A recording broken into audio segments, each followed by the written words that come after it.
کو انتظار کرنا پڑا، لیکن آپ ہمارے اپنے، آپ میزبانوں میں شامل ہیں، تو یقیناً آپ اس بات کو سمجھتے ہیں. تو اوور ٹو یو محسن بھائی.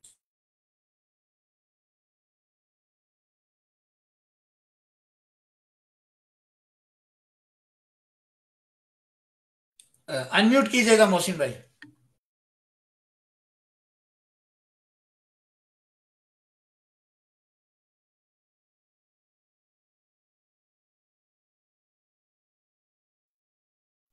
یہ بارش صاحب. آواز ہاں ٹھیک ہے ٹھیک ہے. جی جی اب آ رہی ہے آواز، لیکن آپ کا کیمرہ جو ہے نا ٹیڑھا ہو گیا، اس کو ذرا صحیح کر لیں. وہ اب ٹھیک ہے. جی ٹھیک ہو گیا. پرفیکٹ ہو گیا، پرفیکٹ، ایوری تھنگ پرفیکٹ. سب سے پہلے تو بہت شکریہ تمام دوستوں کو. آج کل خاص کر فرد اللہ بابر صاحب کو سننے کا موقع ملا بڑے عرصے بعد، اور شیلا بہن کو اور باقی جو صاحب دوست بیٹھے ہیں ان کو سننے کا موقع ملا. بالکل ابھی ہمارے دوست کچھ پارٹی کے حوالے سے کچھ باتیں بھی ہوئی. بالکل کچھ باتیں ہیں ہمیں یہ جو سلسلہ آپ نے سیفی بھائی یہ شروع کیا اور دیگر جو ہمارے دوست دنیا کے جہاں جہاں ممالک میں بیٹھے ہیں، اور یہ ایک اچھا طریقہ ہے کہ ہمیں ایک تو مل لیتے ہیں اور دوسرے اپنے جو ویوز ہیں اس کے بارے میں ہم بات کر لیتے ہیں. تو obviously یہ جو فیصلہ بھٹو صاحب کے حوالے سے 44 سال کے بعد ہمیں سننے کو ملا، اور اس کا کریڈٹ میں یہ سمجھتا ہوں یہ آپ لوگ بیٹھے ہیں، اور خاص کر وہ لیڈرشپ جنہوں نے اس فیصلے کے لیے 44 سال تک اپنی جد و جہد کی، جس کے لیے کوڑے کھائے، جس کے لیے ہمارے بہت سارے ساتھی جو ہیں پھانسیوں کے نظر ہوئے، بہت سارے دوستوں نے جیلیں کاٹی اور ان کی فیملی نے بڑی تکلیفیں اٹھائی، اور اس کا بعد یہ فیصلہ آیا. میں نہیں سمجھتا، یہ میں سمجھتا ہوں کہ یہ جو فیصلہ عدالتوں نے کیا ہے، یہ obviously جو پریشر ہے جو پچھلے 44 سال سے ان کے اوپر تھا، اور یہ ایک بوجھ بھی تھا ان کے اوپر، اور انہوں نے اپنے اس فیصلے کی وجہ سے وہ صاف کرنے کی کوشش کی ہے. تو اس کے ساتھ ہمیں ضرورت یہ ہے کہ اس وقت آج بھی ہمیں ادھر ہی جانا پڑے گا جہاں سے ذوالفقار علی بھٹو صاحب نے اس پارٹی کی بنیاد رکھی تھی.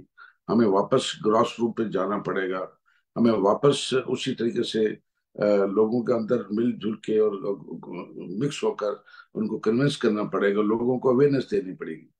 پرابلم یہ ہے کہ اس وقت پاکستان کے اندر جس تیزی کے ساتھ جو پالیٹکس کا جو بیانیہ ہے، وہ جو گراس روٹ کی پالیٹکس تھی وہ پاکستان میں اس وقت نظر نہیں آتی. ابھی بھی صرف اگر مجھے کوئی نظر آتی ہے تو وہ پاکستان پیپلز پارٹی کے اندر ابھی بھی جو سلجھے ہوئے لوگ ہیں اور جو پڑھے لکھے لوگ ہیں، ان کے ورکر بھی، جو نئے بھی ورکر ہیں، ان کے اندر آج بھی سیاست، جب بھی سیاست کی بات کرتے ہیں تو اپنا جو دامن ہے اور اپنی جو گفتگو ہے اس کو بڑے واضح اور صاف طریقے سے کرتے ہیں.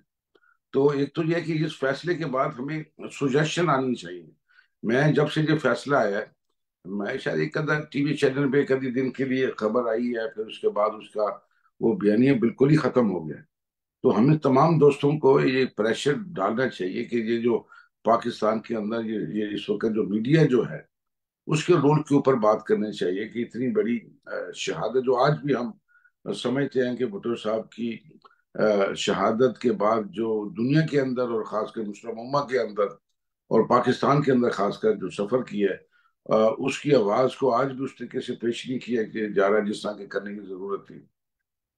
تو ہمیں اس فیصلے کے بعد پاکستان کا جو ہمارا سلیبس ہے، بالکل انہوں نے بابر صاحب نے جو فرمایا کہ پاکستان کے جو ہمیں جو نوٹس ہیں اس کے اوپر بھی ہمارے قائد کی تصویر آنی چاہیے، کچھ سکے بننے چاہیے. اسی طریقے سے ہمارے جو پاکستان کا سلیبس ہے، اب جو عدالتوں کی طرف سے جو بیان آ گیا ہے اور یہ فیصلہ بھی آیا ہے، تو ہمارے سلیبس کا حصہ بننا چاہیے. اور اس کے اوپر ہمیں پاکستان کے اندر اور پاکستان کے باہر جو ہے وہ ایک سیمینار ہمیں کرنے چاہیے. اور یہاں ایک اور ہمیں بلکہ پاکستان پیپلز پارٹی کے ڈیلیگیشن جو ہے، خاص کر جو ہمارے بہت سارے جو اسٹوڈنٹس ہیں، اور یہاں پر یونیورسٹیز کے اندر اسٹوڈنٹس پالیٹکس کے دفاتر ہے، ان کی پالیٹکس ہے، یہاں پر یونین ہے، وہاں پاکستان سے بابا صاحب جیسے لوگ جو ہے ان کو آ کے، اور ہماری لیڈرشپ بلاول بھٹو زرداری صاحب کو جب بھی موقع ملا ہے، وہ آکسفورڈ تو میں ان کے ساتھ گیا تھا، وہاں پر انہوں نے اور بڑا لوگوں نے بلاول صاحب کی سپیچ کو ویلکم کیا تھا، اور لوگ سننا چاہتے ہیں. اور اس فیصلے کے بعد تو جو ہم 44 سال سے جو ہم کہہ رہے تھے کہ بھٹو زندہ ہے اور بھٹو صاحب کی یہ قربانیاں جو ظلم کیا مسلم امہ کے ساتھ اس وقت کے ڈکٹیٹر نے، تو وہ ہمیں بات کرنی چاہیے اور لوگوں کو اویئرنیس کرنی چاہیے. تبھی یہ جو نئی یوتھ ہے وہ تبھی واپس آئے گی جب ہم اس سارے بیانیوں کو لے کے چل رہے ہیں. تو اس بیانیوں کو لے کے چلنا ضروری ہے. اب ہم یہ دیکھتے ہیں اس فیصلے کے لیے آپ دیکھیں نا، زرداری صاحب نے 11-12 سال جیل کاٹی اور ایک بھی کیس ان کے اوپر ثابت نہیں ہو سکا. محترمہ بینظیر بھٹو صاحبہ نے اسی جدوجہد کو جاری رکھا، ان کی شہادت ہوئی. بے شمار ہمارے سے رزاق جھرنا اور باقی لوگ جو ہے پھانسی دی. ان کی طرف سے ان کے عدالتوں سے یہ ان کے حق میں جو سیاسی وکٹمائزیشن ہوتی رہی ہے وہ بھی ہمیں عدالتوں سے پریشر ڈالنا چاہیے اور یہ فیصلے لینے چاہیے. تو وہ اس حوالے سے ہم، میرے خیال ہے کہ باقی جو دوست بیٹھے ہیں اور ہم یہاں بیٹھ کے تو ہم یہی کر سکتے جو ہمیں ذمہ داری ملی ہے کہ یہاں کی جو لوکل کمیونٹی ہے اس کو ہم اس پاکستان کی جمہوریت کے لیے اور کشمیر کاز کے لیے اور اس کے حوالے سے تو ہم یہاں لوگوں کو موبلائز کرتے رہتے ہیں اور موٹیویٹ بھی کرتے رہتے ہیں. تو میری اس کے اوپر ہمیں سجیشن لانی چاہیے، جیسے کہ ایکسکیوز بابر صاحب نے بڑی اچھی بات کی. وہ یوم فتح بھٹو جو ہے ہمیں بالکل ہمیں منانا چاہیے اور دھوم دھام سے منانا چاہیے. اور میرے خیال ہے کہ اس وقت یہ جو ہماری کولیشن حکومت ہے یہ بھی مانتے ہیں، عدالتوں کے فیصلے بھی آ چکے ہیں، پارلیمنٹ سے بھی ریزولوشن لانا چاہیے اس حوالے سے. تو یہ پریشر جو ہے ختم نہیں ہونا چاہیے. لوگوں کے اندر اویئرنیس جو ہے، ہماری یوتھ پاکستان کے اندر جو مجھے نظر آ رہی ہے کہ ہماری یوتھ جو ہے جو اس وقت پاکستان میں اس کے اوپر کام نہیں ہو رہا. اس وقت وہ بڑک بازی ہو رہی ہے. جو ہم پی ٹی آئی کی لوگوں کی سیاست دیکھتے ہیں تو اس کے اندر وہ ہلڑ بازی ہے، ایک بدتمیزی ہے، ایک عجیب قسم کا تماشا ہے جسے ہم سنتے ہیں. ان سے بات بھی نہیں کی جا سکتی. یہاں پر بھی اسی قسم کے لوگ ہمیں نظر آتے ہیں، لیکن بہت فرق پڑا ہے. اب جو کل تک بلاول بھٹو زرداری صاحب کی سیاست کا مذاق اڑاتے تھے اور طرح طرح کے جملے کھینچتے تھے، اس الیکشن کی وجہ سے بلاول صاحب کی سپیچ کو اور ان کی جو کمپین کو لوگوں نے بہت ویلکم کیا، اسپیشلی اوورسیز کے اندر. یو کے اندر ہم بیٹھے ہیں، ہمیں پتہ ہے. اور وہ ابھی بھی سب لوگ، یہ پی ٹی آئی کے لوگ ہمیں ملتے ہیں، ہمیں ملتے ہیں، پرسنل دوستی بھی ہم کے ساتھ ہیں. وہ کہتے ہیں کہ بلاول صاحب نے بڑا اچیو کیا، پارٹی نے بہت اچیو کیا. ان کے ہماری لیڈرشپ کے بارے میں آپ ان کا جو بیانیہ ہے وہ بہتر ہوا ہے، اور اس کے اندر ایک میرے خیال ہے کہ اس کو کہہ لیں کہ ایک میچورٹی کچھ نظر آئی ہے. تو it is a good sign کہ آپ اپنی جو لین اور لینتھ جو ہے اگر وہ صحیح ہے اور صحیح طریقے سے آپ پولیٹکس کر رہے ہیں تو آپ کی چیزیں ٹھیک ہونی شروع ہو جاتی ہیں. تو یہ اس پارٹی کو ختم کرنے کے لیے بہت ساری جماعتیں بنی، وہ جس کے اندر مطلب نیشنل پیپلز پارٹی بھی بنی، مساوات پارٹی بھی بنی، اور بھی بے شمار پارٹیاں بنی، لیکن کسی کا وجود نہیں رہا. وجود اس پیپلز پارٹی کا رہا ہے کیونکہ اس کے اندر جو آپ جیسے جو دوست ہمارے سینئر ہیں ان کی کمٹمنٹ جو ہے اس پاکستان کے ساتھ اور پاکستان پیپلز پارٹی کے ساتھ. آج بھی دنیا یہ سمجھتی ہے کہ اگر کوئی تبدیلی کوئی پاکستان کے اندر لا سکتی ہے یا لائی جا سکتی ہے تو آج بھی پاکستان کے اندر جو لیڈرشپ ہے وہ پاکستان پیپلز پارٹی کے پاس ہے. تو میرے خیال ہے ہمیں چھوٹے موٹے فیصلے ضرور آپ کو کرنے پڑ جاتے ہیں، وہ وقت کی نزاکت. کیونکہ آپ جب پاور پولیٹکس کر رہے ہوتے ہیں تو اس کا سیناریو ہماری خواہش تو نہیں ہوتی کہ یہ کریں، لیکن ہم نے ہماری نظر میں دیکھیں، ہم نے چارٹر آف ڈیموکریسی جب ہم نے یہ سائن کیا تو اس کو بھی ہم نے بریک کیا تھا. یہ محترمہ بینظیر بھٹو صاحبہ کا سیکریٹریٹ تھا یہاں لندن میں، جس میں اور چودھری ریاض صاحب اس کو چلاتے تھے. تو جو پہلا آدمی تھا جو ہمارے پاس آیا تھا وہ ظفر علی شاہ صاحب تھے، جس نے کہا کہ میں محترمہ بینظیر بھٹو صاحبہ سے ملنا چاہتا ہوں.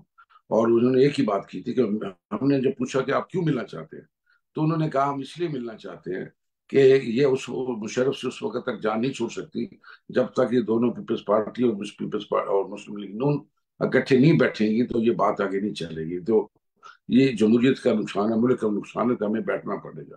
تو یہی بات ہم لے کے محترمہ بینظیر بھٹو صاحبہ کے پاس گئے اور جب ہم نے بات کی اس وقت وہ بہت اینگر ہوئی، وہ بڑی ناراض ہوئی کہ how come he can come to my office. پھر بیوی کو بتایا کہ وہ اس طرح ملنا چاہتا ہے، یہ بات کرنا چاہتا ہے. ظفر علی شاہ آج بھی زندہ ہے. تو یہ ایک تاریخی کام جو محترمہ بینظیر بھٹو صاحبہ کا سیکریٹریٹ تھا، یہ ہم نے یہ بریک تھرو کیا تھا. اور اس کا آج جو چارٹر آف ڈیموکریسی ہے اس کے اندر جو اس وقت کے کیا جو بھی دشمن تھے جس قسم کی انہوں نے سیاست شروع کی ہوئی تھی اس کی معافی تلافی بھی ہوئی، بیٹھے بھی ملک کی خاطر، چارٹر آف ڈیموکریسی سائن بھی ہوا. تو یہ چیزیں کیونکہ جب آپ پالیٹکس کرتے ہیں تو آپ کو بہت ساری چیزیں کے اوپر کمپرومائز، کوئی چیزیں کچھ پہ کرنا بھی پڑتا ہے. تو یہ ہم اس کو اچھا سمجھیں برا سمجھیں، اس وقت پاکستان کے اندر پاکستان کی سیاست اگر لے کے چلنی تھی تو یہ چارٹر آف ڈیموکریسی ضروری تھا. اور اسی کو پھر آگے آصف علی زرداری صاحب نے ریکنسلیشن کی جو سیاست ہے اس کو ابھی بھی انہوں نے جاری رکھا ہوا ہے. اور فیصلے بالکل کبھی کبھار ہو جاتے ہیں تو ہمیں اپنا جو تحفظات ہیں وہ ضرور لیڈرشپ تک دینے چاہیے، اس میں کوئی بری بات نہیں ہے. اور بہت باتیں ہو سکتی ہیں، بہت ساری چیزوں پہ ہم بات کر سکتے ہیں، لیکن ہمیں اپنا جو رول ہے اس کو ہمیں اپنی دیانتداری کے ساتھ جاری و ساری رکھنا چاہیے.